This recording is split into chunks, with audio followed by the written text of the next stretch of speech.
Yesterday afternoon, members of the Taiwanese Presbyterian Church, who shared a space with Geneva Presbyterian Church since 2009, were having a lunch banquet following their church service. The banquet was celebrating the return of one of their pastors who had recently returned from a mission trip from Taiwan. There were approximately 50 people attending the banquet at that time. The individual involved in this heinous crime is David Cho, 68, of Las Vegas. He does have one family member living in the United States, but his wife and son are currently not residing in the United States. He lived in a residence by himself, or at least with other people, but he rented a room in that location and did not have other family members residing with him. It is believed that the suspect involved, I'm sorry, I'm not going to say his name again. The suspect involved drove to Orange County on Saturday, was in the area around the church we were investigating, and did come to church after their morning service. The suspect was not a regular attendee of that church, and there are no known ties or affiliations with that church other than his appearance there yesterday. During the lunch, the individual involved, the suspect, was able to secure the doors within the church with chains and tried to disable locks within the church with super glue. He started shooting inside the building, and 5 people were wounded by gunshots, and Mr. Cheng, as I mentioned, lost his life. All the parishioners attending were Asian Americans, ranging in age from 66 years old to 92 years old. 2 of the victims are a married couple in their mid-80s. Dr. Cheng, 52, of Laguna Niguel, took heroic actions that day. In fact, I want to pause and just tell you that Dr. Cheng is a hero in this incident. Based on statements from the witnesses and corroborated by other means, it is known that Dr. Cheng charged the individual, the suspect, attempted to disarm him, which allowed other parishioners to then intercede, taking the suspect into custody. Without the actions of Dr. Cheng, it is no doubt that there will be numerous additional victims in this crime.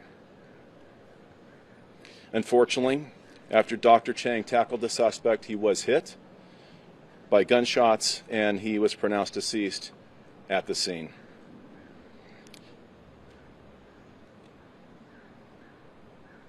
During the struggle, other parishioners got involved. A pastor threw a chair at the subject, and they were able to render him subdued and tied him for others before law enforcement was able to arrive on scene.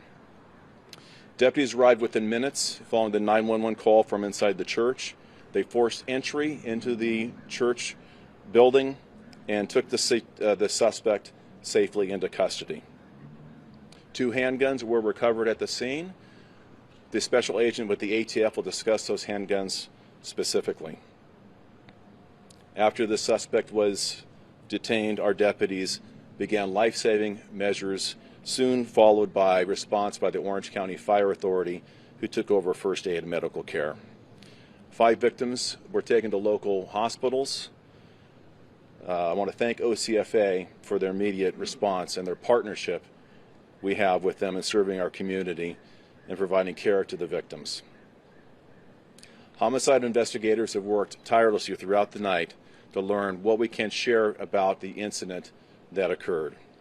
I mentioned that numerous search warrants have been served, both on the individual, the residence in Las Vegas, and a vehicle that is registered to the subject that was located within the parking lot. We know that the subject involved is a U.S. citizen who immigrated from China. He has lived in the United States for many years, including other states, including Texas. He worked as a security guard in security jobs in the Las Vegas area. He is not believed to be associated with any specific church or any religion. And there's no direct connection to the church or any member of the church that we are aware of, but this investigation is still ongoing. During the day of the incident yesterday, he drove to the church parking lot on Sunday His car has been searched and is still being processed by the Orange County Crime Lab, and evidence was collected linking him to this crime. Based on preliminary information in the investigation, it is believed the suspect involved was upset about political tensions between China and Taiwan. In addition to the evidence collected from the vehicle, and to show the intent of this specific suspect, during the course of his arranging his assault, we located several bags within the facility. They contained magazines with additional ammo, 4 Molotov cocktail-like incendiary devices that he had placed around the inside of the church.